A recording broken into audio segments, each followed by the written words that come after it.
한 왕조가 500년을 버틴다는 것은 단순한 우연이 아닙니다. 조선은 그렇게 시작된 나라가 아니었습니다. 피로 세워졌고 갈등 속에서 다듬어졌으며 스스로의 선택으로 전쟁을 맞이한 나라. 1392년 고려의 끝에서 태어난 조선. 이 나라는 처음부터 완벽하지 않았습니다. 왕자의 난, 권력 다툼, 사상 충돌. 그러나 그 혼란 속에서 조선은 하나의 질문을 던집니다. 국가는 어떻게 오래 살아남는가? 세종의 시대, 조선은 가장 빛났고 연산군의 시대, 조선은 가장 흔들렸습니다. 그리고 선조의 시대, 조선은 스스로 준비하지 못한 전쟁을 맞이합니다. 오늘 우리는 태조부터 선조까지 조선 전기 200년의 시간을 한 흐름으로 따라가 보려 합니다. 이것은 왕들의 이야기가 아니라 한 나라가 만들어지고 흔들리고 시험받는 기록입니다. 한 편의 드라마처럼 풀어보는 역사 이야기. 유익한 시간이 되시기를 바랍니다. 새 나라의 탄생, 조선은 왜 만들어졌는가? 1392년 7월 17일 개경, 수창궁. 57세의 무장 이성계가 왕위에 올랐습니다.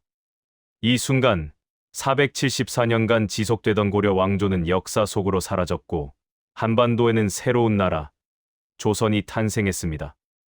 하지만 조선의 탄생은 아름다운 건국 이야기가 아니었습니다. 이것은 피와 배신, 그리고 생존을 위한 선택의 결과였습니다.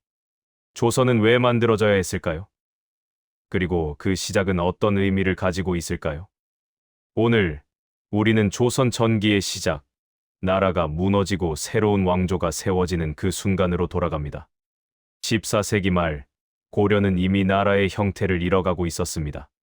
표면적으로는 왕조가 유지되고 있었지만 실제로 나라를 움직이는 건 왕이 아니었습니다.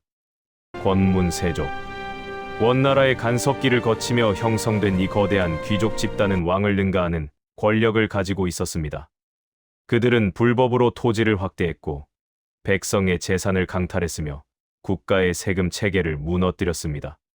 심지어 그들은 원나라 황실과 혼인 관계를 맺으며 고려의 왕보다 더 강한 권력을 누렸습니다. 이 시기, 백성들에게 국가란 무엇이었을까요? 그것은 보호해주는 존재가 아니라 착취하는 기구에 불과했습니다. 세금은 무너졌고 법은 무력했으며 왕권은 땅에 떨어졌습니다. 그리고 외부에서는 홍건적과 왜구가 끊임없이 침략했습니다. 1361년 홍건적이 개경을 함락시켰습니다. 고려의 수도가 적에게 점령당한 것입니다. 남쪽에서는 왜구가 끊임없이 해안을 약탈했습니다.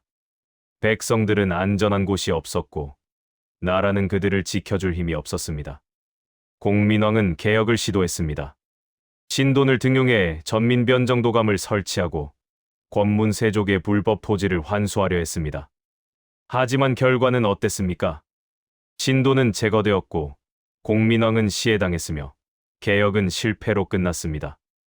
이제 고려는 더 이상 회복될 수 없는 상태였습니다.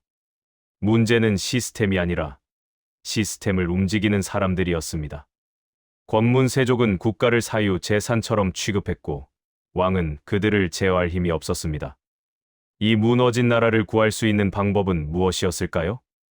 개혁, 아니면 혁명. 역사는 후자를 선택했습니다. 이성계. 그는 고려 말의 대표적인 무장이었습니다. 홍건적을 격퇴하고 왜구를 소탕하며 국가의 위기를 여러 차례 막아낸 영웅이었습니다. 백성들은 그를 믿었고 군사들은 그를 따랐습니다. 하지만 1388년 그에게 중대한 선택의 순간이 찾아옵니다. 고려 조정은 요동 정벌을 결정했습니다. 명나라가 천령 이북을 점령하자 무력으로 이를 되찾겠다는 것이었습니다. 최영 장군은 이 전쟁을 강력히 주장했고 이성계는 우군도 통사로 출정하게 됩니다. 하지만 이성계는 이 전쟁이 잘못되었다고 생각했습니다. 작은 나라가 큰 나라를 공격하는 것은 부당하다. 여름철에 군사를 동원하는 것은 위험하다. 요동을 공격하는 동안 남쪽에서 왜구가 침입할 것이다. 장마철의 활과 화살이 무용지물이 될 것이다. 그는 우왕에게 회군을 청했지만 거부당했습니다. 그리고 1388년 5월 압록강 하구의 위화도에서 이성계는 결단을 내렸습니다. 회군. 군대를 돌려 개경으로 향한 것입니다. 이것은 단순한 군사적 판단이 아니었습니다. 이것은 반란이었습니다. 왕의 명령을 거부하고 군대를 이끌고 수도로 돌아가는 것. 이것은 곧 정권을 탈취하겠다는 선언이었습니다.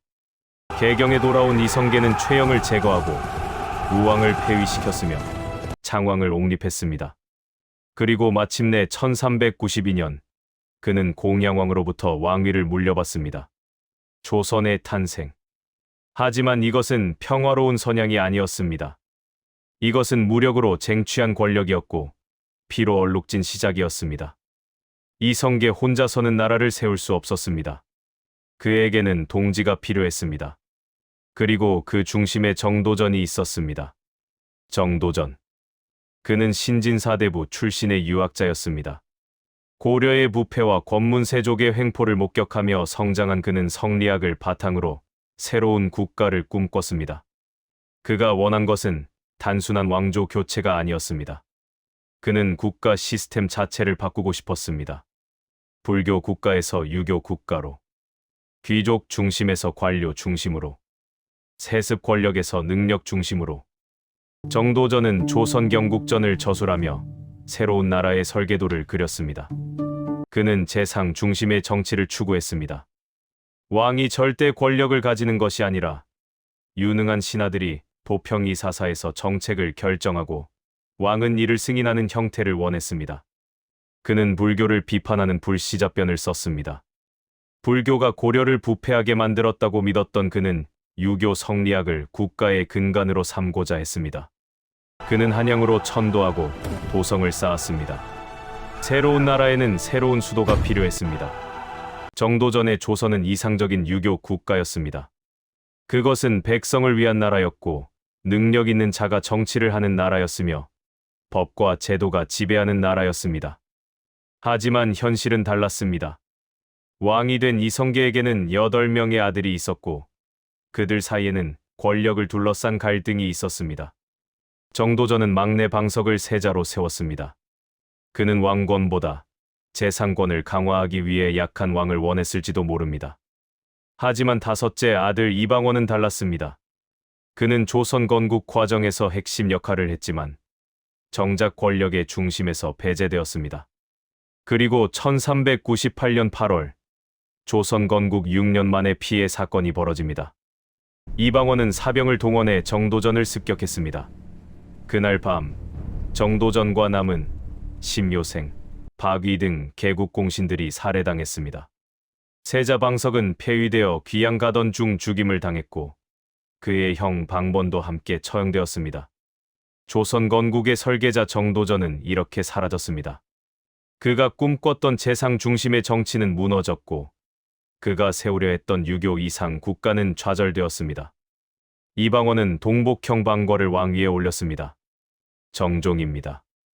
하지만 실권은 이방원이 쥐고 있었습니다. 그리고 1400년 제2차 왕자의 난이 발생합니다. 넷째 형 방간이 반란을 일으켰지만 이방원은 이를 진압했습니다. 두 차례의 왕자의 난을 거쳐 마침내 1400년 11월 이방원이 왕위에 오릅니다. 태종. 그는 피로 왕위를 얻은 군주였습니다. 하지만 그는 알고 있었습니다.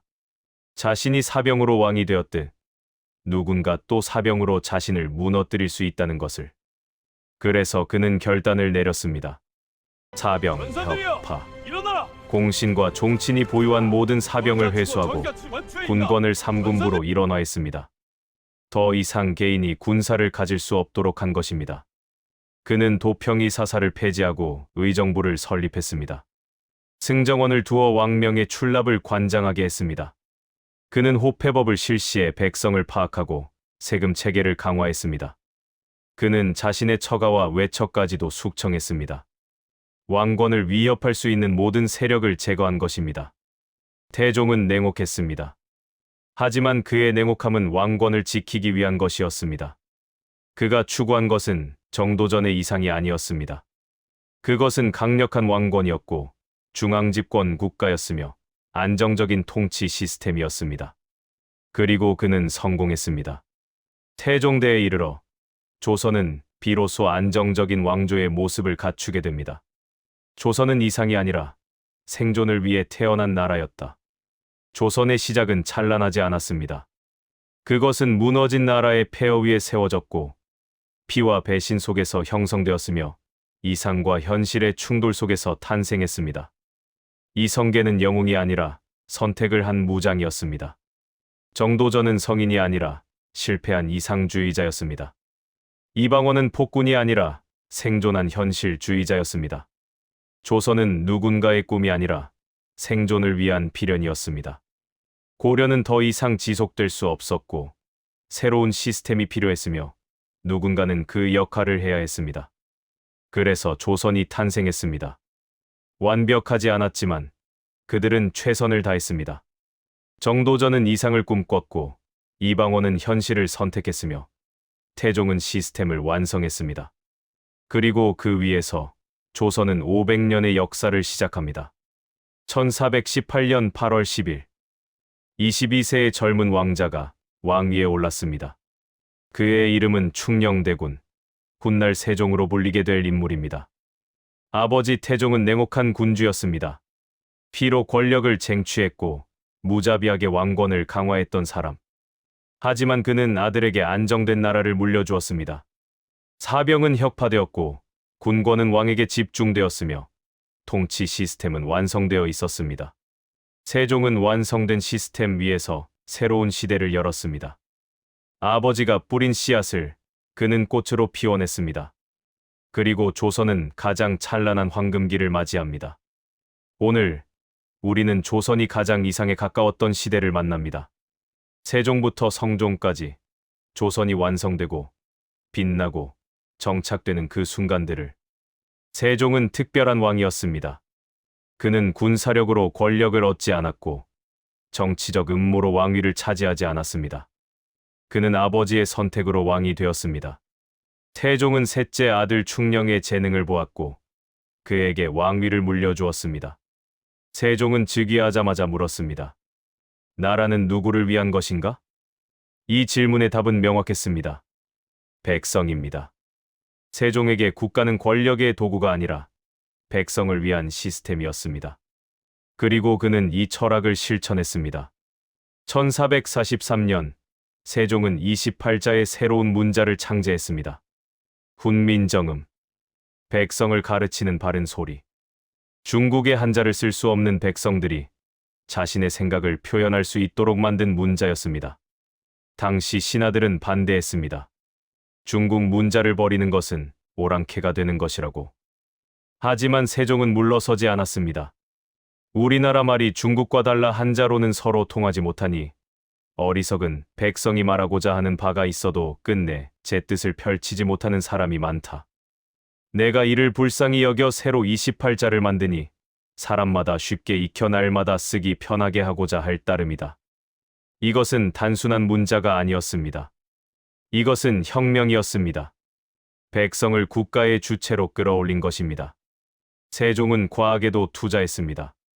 츠구기를 만들어 강수량을 측정하고 앙부이구라는 해시계를 만들어 시간을 정확히 알렸으며 자경루라는 물시계로 백성들이 규칙적인 생활을 하도록 했습니다. 왜 과학에 투자했을까요? 백성이 농사를 잘 지을 수 있도록, 백성이 시간을 정확히 알 수 있도록, 백성이 더 나은 삶을 살 수 있도록. 세종은 농사직서를 편찬했습니다. 우리나라 기후와 토양에 맞는 농사법을 정리한 책이었습니다. 중국의 농법을 따르는 것이 아니라 우리 땅에 맞는 방법을 찾은 것입니다. 세종은 지편전을 설치했습니다. 똑똑한 학자들을 모아 연구하게 하고 정책을 자문받으며 학문을 발전시키는 기구였습니다. 그는 신하들과 끊임없이 대화했습니다. 경연을 통해 학문을 논했고 정책을 토론했으며 더 나은 방법을 찾았습니다. 세종은 영토도 확장했습니다. 1433년 최윤덕 장군에게 명의 압록강 일대에 사군을 설치했습니다. 1437년부터 1443년까지 김종서 장군에게 명해 두만강 일대의 육진을 개척했습니다. 4군 육진. 이것은 단순한 영토 확장이 아니었습니다. 이것은 조선의 국경을 완성하는 작업이었습니다. 그리고 그곳의 백성들을 이주시켜 안정된 삶을 살 수 있도록 했습니다. 세종대에 이르러 조선은 더 이상 건국 초기의 혼란한 나라가 아니었습니다. 그것은 체계를 갖춘 국가였고 백성을 중심에 둔 나라였으며 이상에 가까운 유교 국가였습니다. 하지만 모든 것엔 끝이 있습니다. 1450년 2월 17일 세종은 54세의 나이로 승하했습니다. 그가 남긴 것은 찬란한 유산이었지만 동시에 큰 공백이기도 했습니다. 세종의 뒤를 이은 사람은 장남 문종이었습니다. 문종은 유능한 왕세자였습니다. 아버지를 보좌하며 정사를 익혔고 학문에도 뛰어났으며 왕이 될 준비가 되어 있었습니다. 하지만 그에게는 시간이 없었습니다. 문종은 즉위한 지 2년 3개월 만인 1452년 5월 14일 39세의 나이로 승하했습니다. 너무 짧았습니다. 그가 남긴 것은 안정된 나라가 아니라 12세의 어린 아들이었습니다. 단종.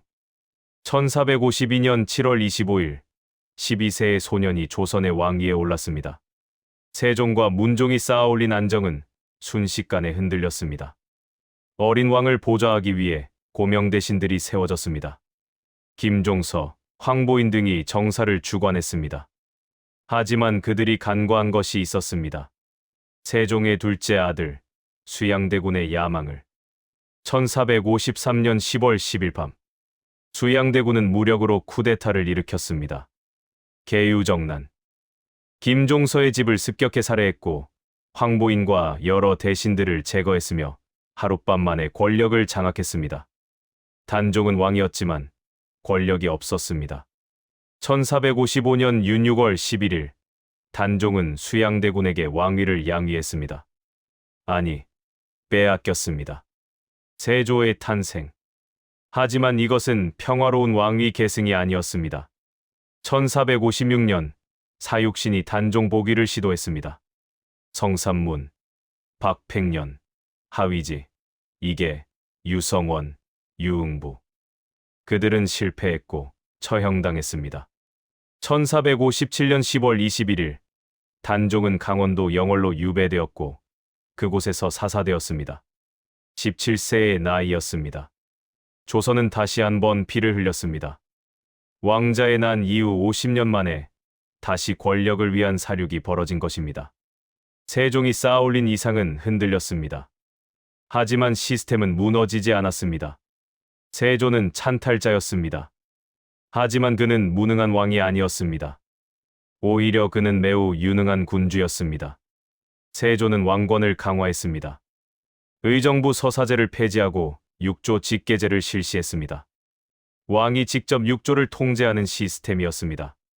그는 국방을 강화했습니다. 진관 체제를 정비해 지방 군사 조직을 체계화했고 북방의 여진족 침입에 대비했습니다.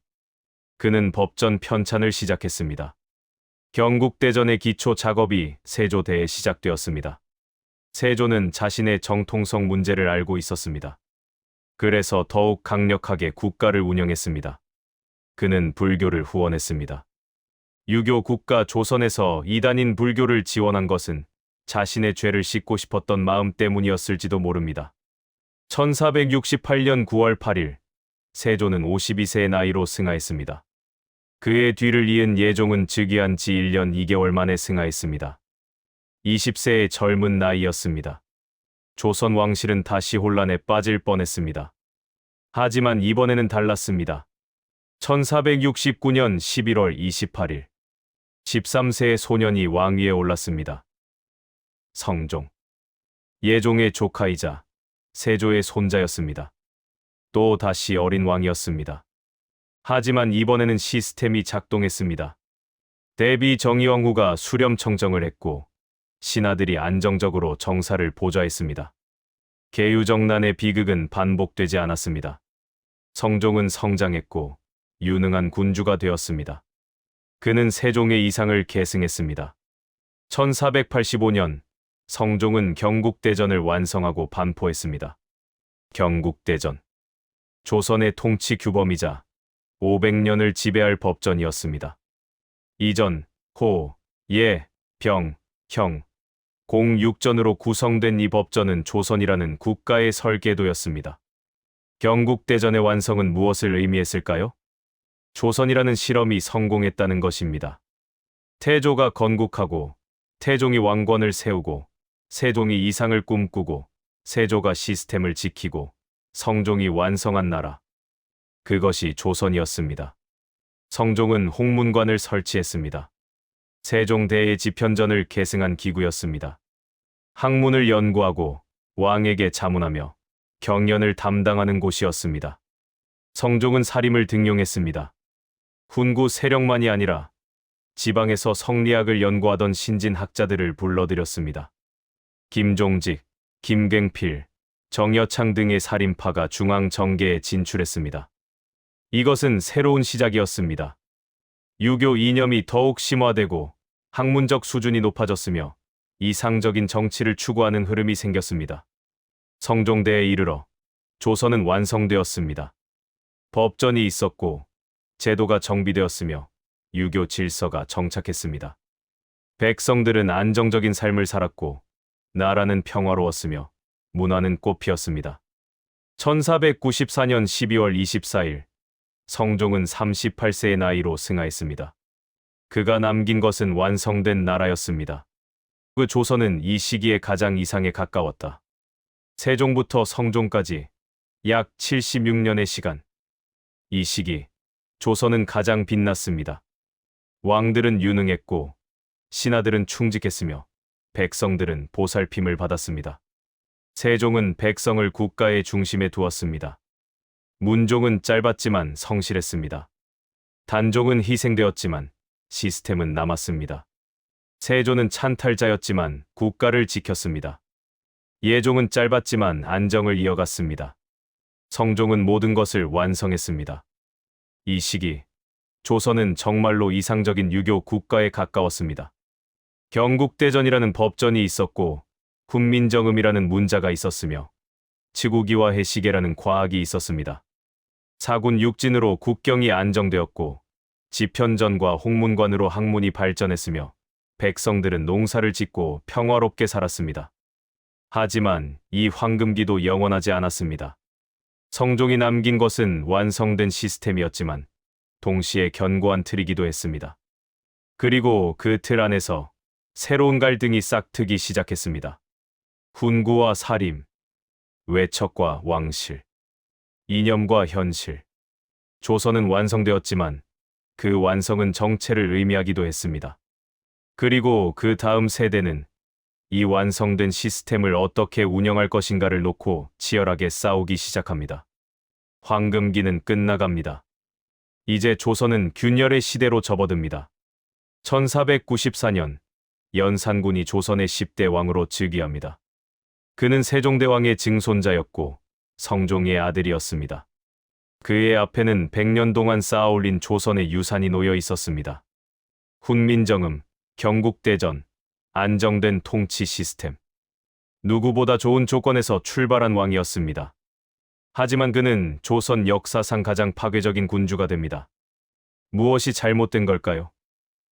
개인의 문제였을까요? 아니면 시스템의 문제였을까요? 오늘 우리는 조선 전기의 세 번째 장, 전을 이야기하려 합니다. 완벽해 보였던 나라가 내부에서부터 갈라지기 시작한 그 순간을 말입니다. 절대 권력의 폭주. 연산군은 처음부터 폭군은 아니었습니다. 즉위 초기, 그는 아버지 성종이 남긴 안정된 나라를 물려받았고 신하들의 보필을 받으며 평범한 왕으로 살아갔습니다. 하지만 1504년 그의 인생을 바꾸는 사건이 일어납니다. 어머니 윤 씨의 죽음. 연산군의 생모 윤 씨는 그가 어렸을 때 폐비되어 사약을 받았습니다. 공식 기록에는 질투가 심해 성종을 해쳤다고 나와 있지만 진실은 아무도 모릅니다. 중요한 건 연산군이 10년 동안 이 사실을 몰랐다는 점입니다. 그는 자신의 어머니가 어떻게 죽었는지, 누가 그 결정에 관여했는지 뒤늦게 알게 됩니다. 그리고 그는 복수를 시작합니다. 무오사와 1498년 김일손이라는 사관이 쓴 사초가 문제가 됩니다. 그는 스승 김종직의 글 조의제문을 사초에 실었는데 이 글은 중국 역사 속 폭군을 비판하는 내용이었습니다. 겉으로는 중국 이야기였지만 실은 조선의 세조를 비판하는 우회적 표현이었습니다. 세조는 조카 단종을 몰아내고 왕이 된 인물이었으니까요. 훈구 대신들은 이 기회를 놓치지 않았습니다. 살인파 학자들을 제거할 절호의 찬스였죠. 김일손을 비롯한 수많은 살인학자들이 죽거나 유배당했습니다. 연산군은 이때까지만 해도 신하들의 뜻을 따랐습니다. 하지만 1504년 갑자사와는 달랐습니다. 이번엔 연산군이 직접 칼을 들었습니다. 어머니를 죽음으로 몰아넣은 사람들을 찾아냈습니다. 윤필상, 이세좌, 한명회의 후손들까지. 이미 죽은 사람들의 무덤을 파헤치고 살아있는 자들은 능지처참했습니다. 이 과정에서 무려 수백 명이 희생되었습니다. 그리고 이때부터 연산군은 멈추지 않았습니다. 왕의 권력은 본래 신하들과의 균형 속에서 유지되는 것이었습니다. 조선은 그렇게 설계된 나라였습니다. 태종이 사병을 혁파하고 왕권을 강화했지만 그조차도 신하들의 간언을 완전히 무시하지는 못했습니다. 세종은 집현전 학자들과 토론했고 성종은 경연에서 신하들의 의견을 경청했습니다. 하지만 연산군은 달랐습니다. 그는 신하들의 간언을 참지 못했습니다. 자신을 비판하는 목소리, 잘못을 지적하는 상소, 역사에 자신의 행적을 기록하는 사관들. 모든 게 참을 수 없었습니다. 그는 사관원과 사원부를 무력화시켰습니다.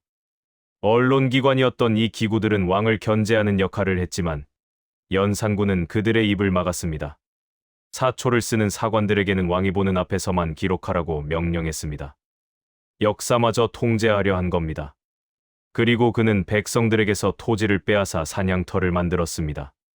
궁궐에는 수천 명의 기생을 불러들였고 밤마다 연회를 열었습니다. 국고는 바닥났고 백성들은 고통받았습니다. 1506년 신하들은 더 이상 참을 수 없었습니다.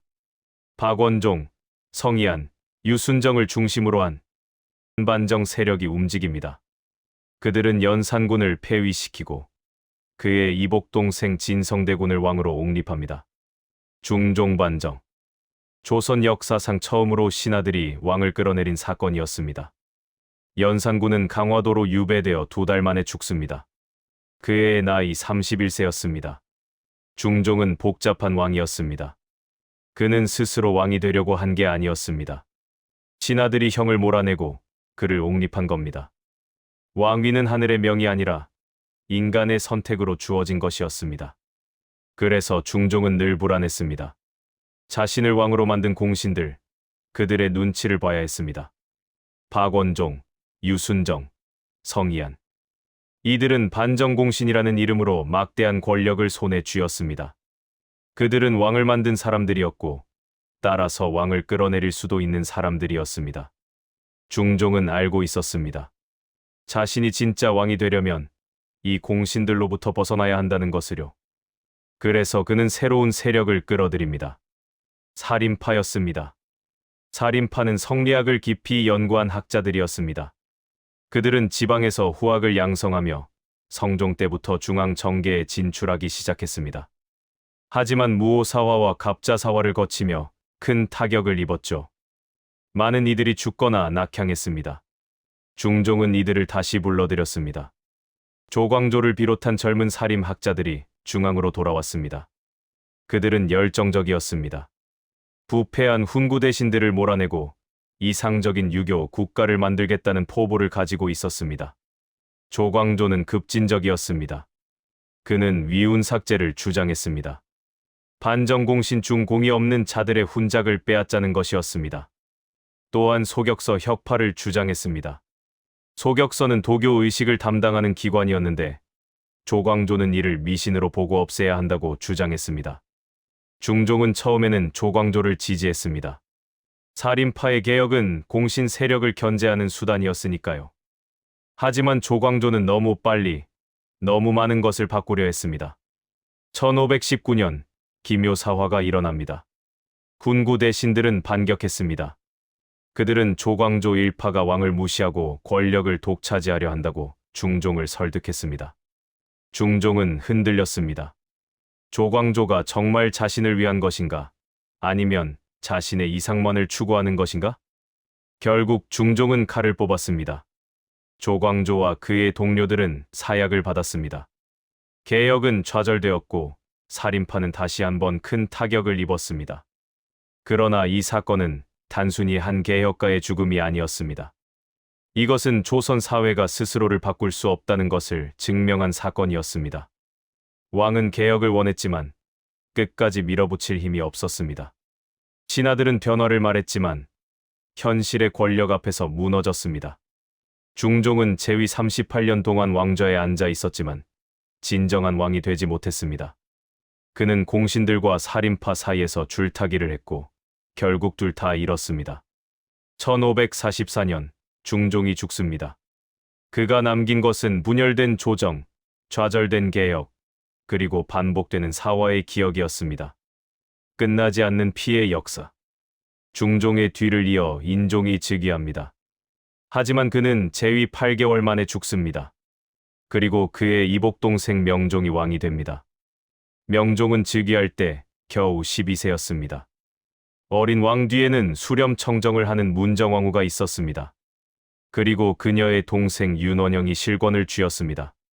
1545년 을사사화가 일어납니다. 이번에는 외척과 권력 다툼이 원인이었습니다. 윤원영은 자신의 정적들을 제거하기 위해 사화를 일으켰습니다. 유님, 유관, 유인숙 등 인종을 지지했던 대신들이 처형되거나 유배당했습니다.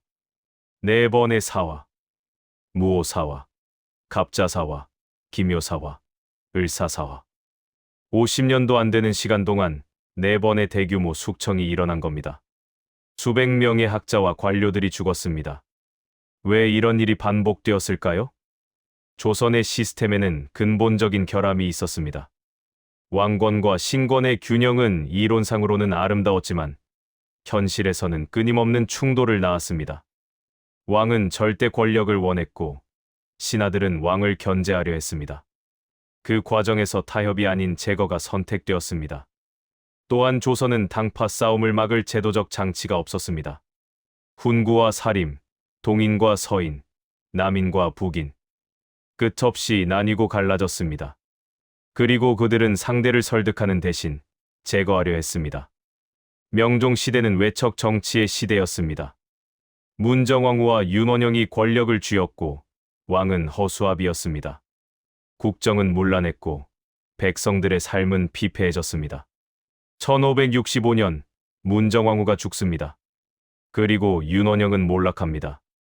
하지만 이미 조선은 깊은 상처를 입은 뒤였습니다.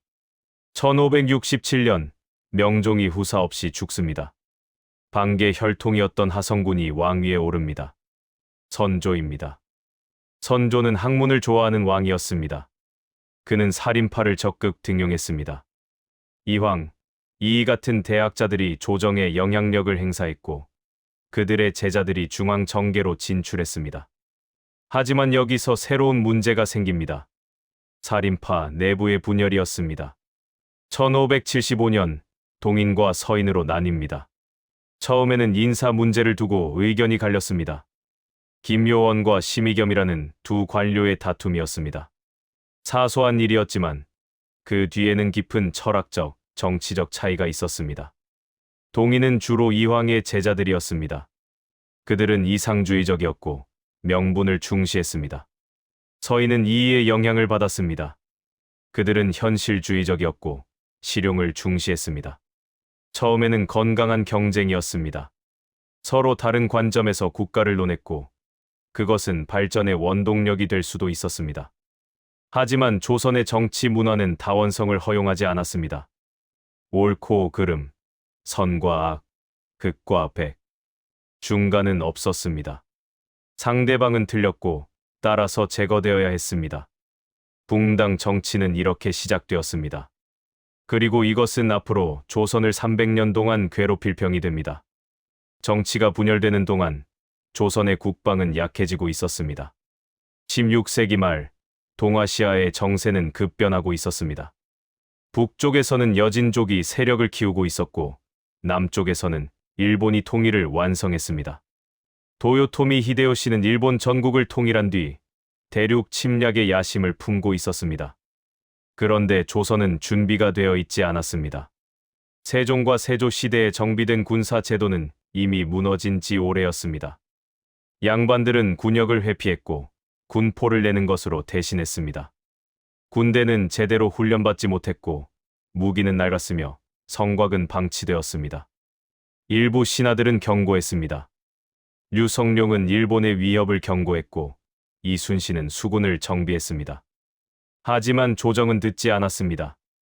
그들은 당파 싸움에 바빴고 왕은 무능했습니다. 선조는 우유부단한 왕이었습니다. 그는 결정을 내리지 못했고 신하들의 의견에 휘둘렸습니다. 국방보다 정치적 줄타기가 더 중요했습니다. 1591년 일본에서 사신이 옵니다. 통신사로 다녀온 황윤길과 김성일은 정반대의 보고를 합니다. 황윤길은 일본이 반드시 쳐들어올 것이라고 경고했고 김성일은 그럴 조짐이 없다고 반박했습니다. 이것은 객관적 판단의 문제가 아니었습니다. 황윤길은 서인이었고 김성일은 동인이었습니다. 그들의 보고는 당파의 입장을 반영한 것이었습니다. 선조는 혼란스러워했습니다. 그리고 결국 아무 결정도 내리지 않았습니다. 1592년 4월 13일 도요토미 히데요시는 15만 대군을 조선에 보냅니다. 임진왜란이 시작됩니다.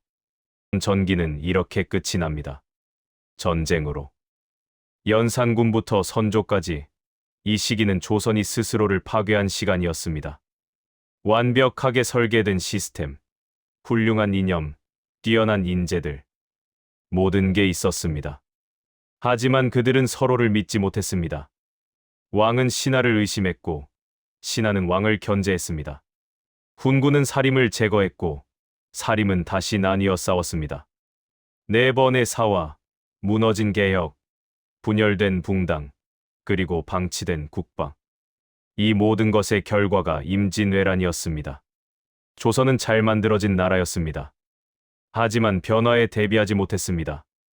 내부의 균열을 치유하지 못했습니다. 그리고 그 대가를 7년간의 전쟁으로 치르게 됩니다. 균열은 작은 틈에서 시작됩니다. 하지만 그것을 방치하면 결국 모든 것이 무너집니다. 조선 전기의 마지막 장면은 바로 그것을 보여줍니다. 한때 황금기를 누렸던 나라가 스스로의 갈등 때문에 무너지는 모습을요. 그리고 이제 조선은 전쟁 속에서 다시 태어나야 했습니다. 1592년 4월 13일 부산포. 아침 안개가 채거지기도 전에 수평선 너머에서 700척의 배가 나타났습니다. 일본군 15만 명이 조선 땅을 밟았습니다. 그들은 준비되어 있었습니다. 조총으로 무장했고 전투 경험이 풍부했으며 명확한 목표를 가지고 있었습니다.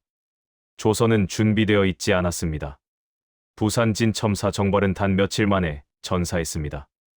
동래부사 송상현은 성문을 굳게 닫고 싸웠지만 결국 함락되었습니다. 그가 남긴 말은 이것뿐이었습니다. 싸워 죽기는 쉬워도 길을 내주기는 어렵다. 하지만 길은 열렸습니다. 일본군은 파죽지세로 북상했습니다. 상주, 충주, 그리고 한양. 불과 20일 만에 조선의 수도가 함락되었습니다.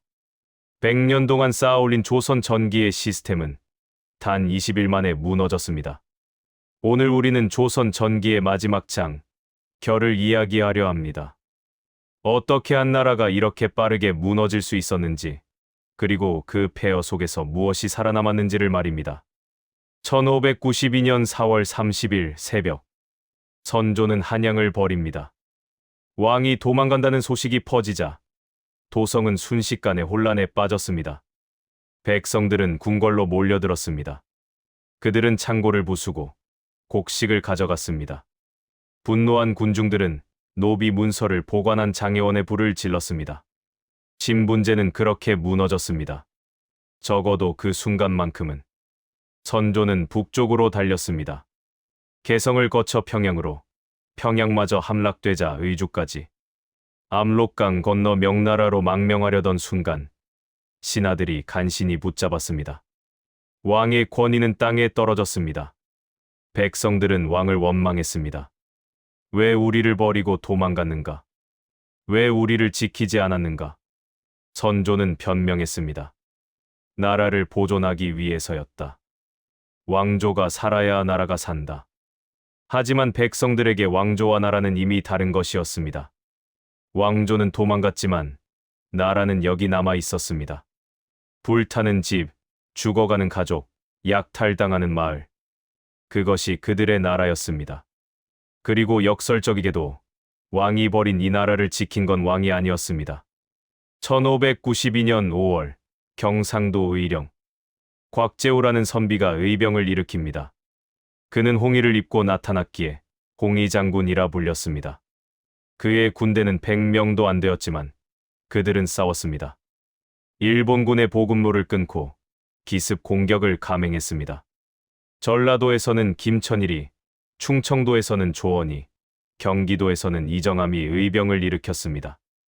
그들은 양반이었고 평민이었고 때로는 노비이기도 했습니다. 조선의 시스템은 무너졌지만 조선의 사람들은 살아 있었습니다. 특히 승병의 활약이 눈부셨습니다. 서산대사 휴정과 그의 제자 사명당 유정은 수천 명의 승려를 이끌고 전장으로 나왔습니다. 아이러니했습니다. 조선은 200년 동안 불교를 억압했습니다. 사찰을 줄이고 승려를 천민 취급했습니다. 하지만 나라가 위기에 처했을 때 가장 먼저 달려온 건 그 승려들이었습니다. 휴정은 이렇게 말했습니다. 나라가 없으면 불법도 없다. 우리는 나라를 위해 싸운다. 의병들은 조직적이지 않았습니다. 무기도 변변치 않았습니다. 하지만 그들에게는 일본군에게 없는 것이 있었습니다. 바로 이 땅에 대한 애착, 지켜야 할 가족, 그리고 포기할 수 없는 삶이었습니다. 그들은 게릴라전을 펼쳤습니다. 숲에 숨어 매복했고 밤에 습격했으며 일본군이 가는 곳마다 나타나 괴롭혔습니다. 일본군은 길을 잃었습니다. 그들은 성을 점령할 수는 있었지만 땅을 지배할 수는 없었습니다. 의병. 그들은 조선 전기 시스템의 산물이 아니었습니다. 오히려 그 시스템이 무너진 뒤에 나타난 사람들이었습니다. 그들은 왕의 명령을 받지 않았고 조정의 지원을 받지도 못했습니다. 그저 스스로 선택했습니다. 싸우기로. 그리고 그 선택이 조선을 살렸습니다. 1592년 5월 7일 옥포 앞바다. 조선 수군과 일본 수군이 처음으로 맞붙었습니다. 전라좌수사 이순신이 이끄는 함대였습니다. 그는 26척의 적선을 격파했습니다. 단 한 척의 손실도 없이. 이것은 기적이 아니었습니다. 준비의 결과였습니다. 이순신은 전쟁이 일어나기 1년 전부터 준비하고 있었습니다. 그는 황윤길의 경고를 믿었습니다. 그래서 배를 수리하고 무기를 점검하고 병사들을 훈련시켰습니다. 조정이 믿지 않았던 전쟁을 그는 확신했습니다. 그리고 그에게는 비밀 무기가 있었습니다. 거북선. 세계 최초의 철갑선이었습니다. 판옥선을 개조해서 만든 이 배는 위에 철판을 덮어 적의 공격을 막았고 용머리에서는 대포를 쏠 수 있었습니다. 일본군은 이 배를 보고 당황했습니다. 그들의 전술은 배를 타고 올라가 백경전을 벌이는 것이었는데 거북선에는 올라탈 수가 없었습니다. 이순신은 연전연승했습니다. 사천해전, 당포해전, 한산도 대첩. 특히 한산도 대첩은 압도적이었습니다. 하객진 전술로 일본 수군 73척 중 59척을 격파했습니다. 일본군의 수군은 사실상 전멸했습니다. 그들의 보급로가 끊겼습니다. 육지에서 아무리 승승장구해도 바다를 잃으면 전쟁을 이길 수 없었습니다. 도요토미 히데요시는 분노했습니다. 조선 수군 한 명이 왜 이렇게 무서운가? 선조는 안도했습니다. 하지만 동시에 불안해했습니다. 이순신의 승리가 계속될수록 자신의 무능이 더 도드라졌으니까요. 백성들은 왕이 아니라 이순신을 영웅으로 여겼습니다. 이것은 왕에게 위협이었습니다. 자신보다 유능한 신하, 자신보다 백성의 사랑을 받는 장수. 선조의 마음속에 의심의 씨앗이 심어지기 시작했습니다. 1593년 1월, 명나라 군대가 압록강을 건넜습니다. 조선은 명나라에 구원을 요청했고, 명은 답했습니다. 물론 순수한 호의는 아니었습니다. 명은 일본이 조선을 거쳐 자신들을 칠까 두려웠습니다. 조선은 방패막이었습니다. 명군 5만이 평양성을 공격했습니다. 조명 연합군은 평양을 탈환했고 일본군은 남쪽으로 후퇴했습니다. 한양도 되찾았습니다. 하지만 승리는 완전하지 않았습니다. 벽제관 전투에서 명군이 대패했습니다. 일본군의 조총부대 앞에서 명군의 기병은 속수무책이었습니다. 명군은 자신들이 생각했던 것보다 일본군이 훨씬 강하다는 것을 깨달았습니다. 전쟁은 교착 상태에 빠졌습니다. 일본군은 남부 해안 지역에 외성을 쌓고 버텼고 조명연합군은 이들을 완전히 몰아낼 수 없었습니다. 1593년부터 1596년까지 협상이 이어졌습니다. 명과 일본 사이에서. 아이러니하게도 정작 전쟁터가 된 조선은 협상 테이블에 없었습니다. 선조는 분노했지만 어쩔 수 없었습니다. 명나라 없이는 전쟁을 이길 수 없었으니까요. 조선은 자신의 운명을 스스로 결정할 힘이 없었습니다. 협상은 결렬되었습니다.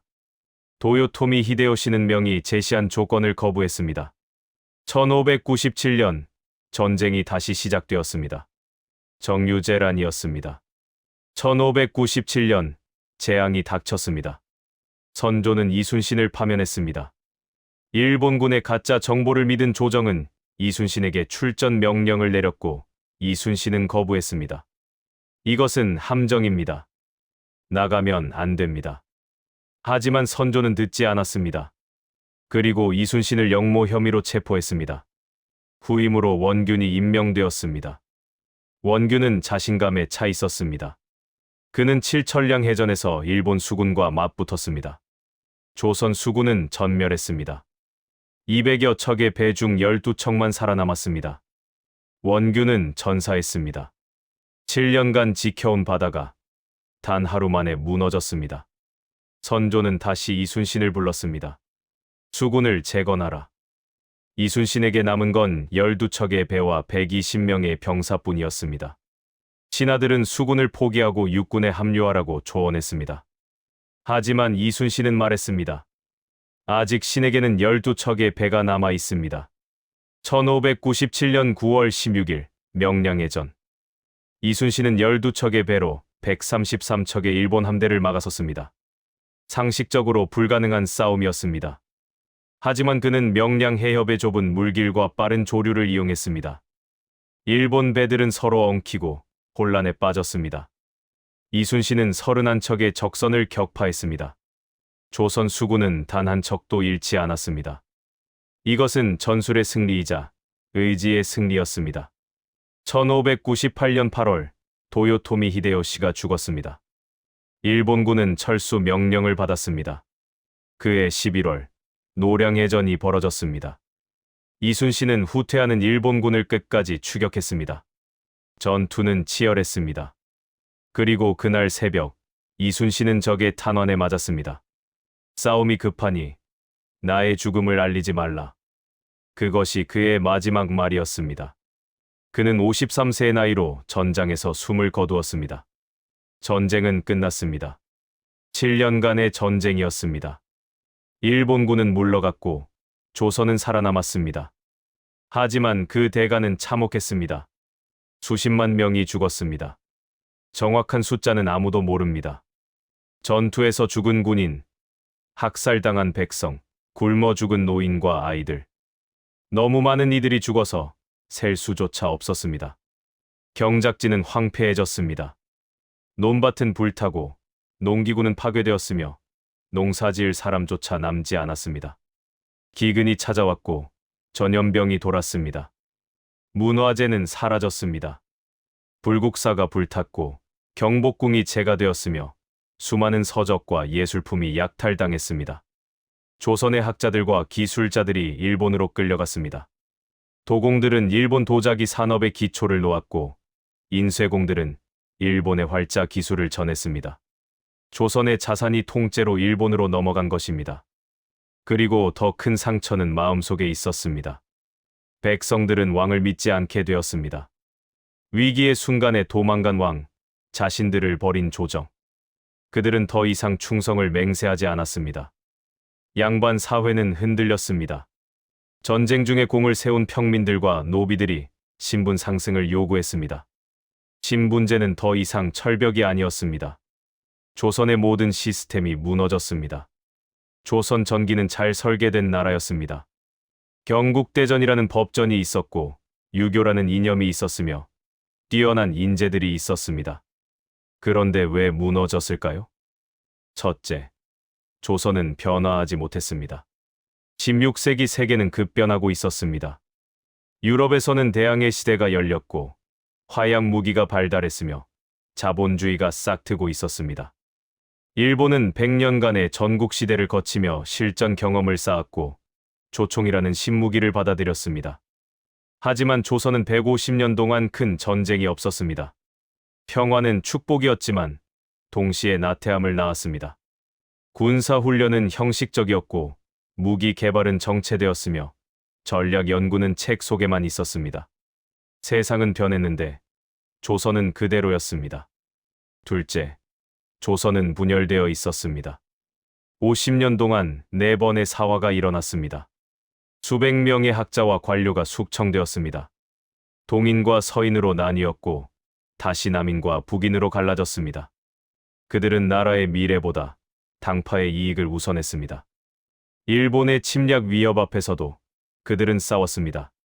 황윤길과 김성일의 보고는 객관적 판단이 아니라 당파의 입장을 반영했습니다.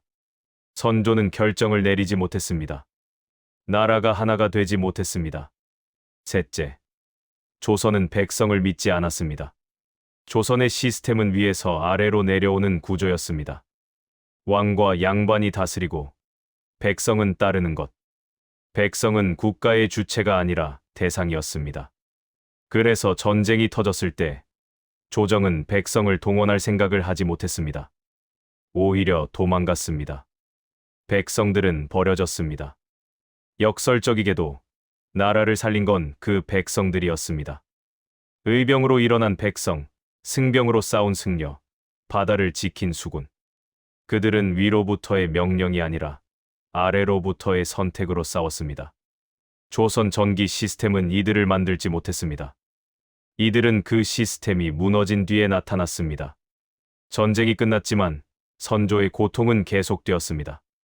그는 자신의 무능을 알고 있었습니다. 백성들이 자신을 경멸한다는 것도 알고 있었습니다. 그래서 그는 더욱 의심이 많아졌습니다. 선조는 이순신을 끝까지 의심했습니다. 전쟁 중에 파면했고 죽은 뒤에도 제대로 된 추서를 하지 않았습니다. 자신보다 유능한 신하가 두려웠습니다.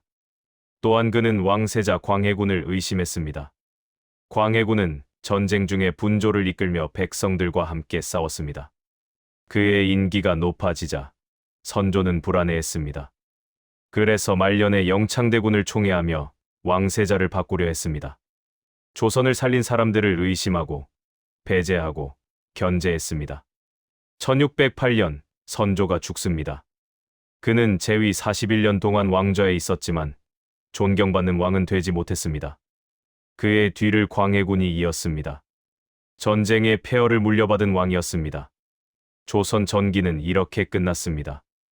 임진왜란이라는 거대한 재앙 속에서 200년의 역사를 돌아보면 우리는 하나의 궤적을 봅니다. 이성계는 생존을 위해 새 나라를 세웠습니다. 고려의 부패와 혼란을 끝내기 위해서였습니다. 세종과 성종은 이상적인 유교 국가를 만들었습니다. 시스템을 정비하고 문화를 발전시켰습니다. 그러나 연산군부터 균열이 시작되었습니다. 사화가 반복되고 붕당이 생겨났으며 개혁은 좌절되었습니다. 그리고 임진왜란에서 모든 것이 무너졌습니다. 하지만 여기서 끝이 아니었습니다. 폐허 속에서 조선은 다시 일어났습니다. 광해군과 인조, 효종과 현종을 거치며 조선은 재건되었습니다. 전쟁의 상처는 깊었지만 사람들은 포기하지 않았습니다. 조선 전기가 우리에게 남긴 교훈은 무엇일까요? 첫째, 좋은 시스템만으로는 충분하지 않습니다. 시스템을 운영하는 사람들이 중요합니다. 아무리 훌륭한 법과 제도가 있어도 그것을 악용하거나 무시하는 사람들이 있으면 무너집니다. 둘째, 변화에 적응하지 못하면 도태됩니다. 조선은 150년 동안 평화를 누렸지만 그 평화에 안주했습니다. 세계가 변하는 동안 조선은 멈춰 있었습니다. 셋째, 분열은 나라를 약하게 만듭니다. 사화와 붕당으로 얼룩진 50년은 조선의 내면을 갈라놓았습니다. 외부의 적보다 내부의 적이 더 무서웠습니다. 넷째, 백성이 주인입니다. 조선 전기의 시스템은 백성을 통치의 대상으로만 보았습니다. 하지만 정작 나라를 구한 건 그 백성들이었습니다. 의경, 승병, 수군. 그들은 누가 시키지 않아도 싸웠습니다. 조선 전기는 완벽하지 않았습니다. 많은 실수를 했고 큰 대가를 치렀습니다. 하지만 그 실패에서 배웠습니다. 전쟁 이후의 조선은 달라졌습니다. 더 현실적이 되었고 더 유연해졌으며 더 강해졌습니다. 1592년 4월 부산포에 상륙한 일본군은 조선을 멸망시킬 수 있다고 생각했습니다. 하지만 그들은 틀렸습니다. 조선은 무너졌지만 사라지지 않았습니다. 왕은 도망갔지만 백성은 남아 싸웠습니다. 시스템은 붕괴되었지만 사람들은 살아남았습니다. 그리고 그 사람들이 다시 나라를 세웠습니다. 조선 전기의 마지막 장면은 절망이 아니라 희망입니다. 아무리 큰 재앙이 와도 포기하지 않는 사람들이 있는 한 나라는 살아남는다는 희망입니다. 명량해협에서 이순신이 12척의 배로 133척의 적을 막아냈듯이 전국 곳곳에서 의병들이 죽창을 들고 일어났듯이 조선은 끝나지 않았습니다. 단지 새로운 시작을 준비하고 있었을 뿐입니다. 그리고 그 이야기는 조선 후기로 이어집니다. 조선 전기 200년의 이야기였습니다. 한 나라가 태어나고 꽃 피우고 흔들리고 무너지는 과정. 하지만 그 무너짐 속에서 우리는 더 중요한 것을 발견합니다. 나라는 땅이나 제도가 아니라 사람입니다. 그리고 그 사람들이 포기하지 않는 한 나라는 절대 망하지 않습니다. 오늘 이야기가 마음에 남으셨다면 구독과 좋아요 부탁드립니다. 곧 다른 이야기로 찾아뵙겠습니다. 감사합니다. 항상 건강하시고 행복하세요.